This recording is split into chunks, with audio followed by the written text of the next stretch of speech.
До нашої редакції звернулась мама 24-річного лучанина Богдана Наталуші, що зник на початку червня. Прикмети молодого чоловіка – зріст 176 сантиметрів, худорлявої статури, волосся темне, коротке, очі карі. У день зникнення був одягнений у чорні спортивні штани, сіру футболку та синю спортивну кофту з капюшоном, взутий у чорні капці.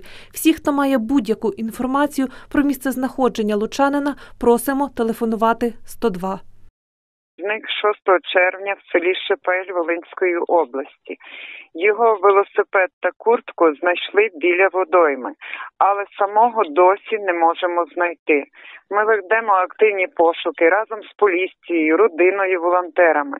Якщо хтось бачив або чув, прошу скажіть.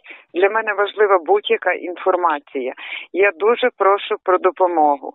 Мій номер телефону 096 76 18 18 4.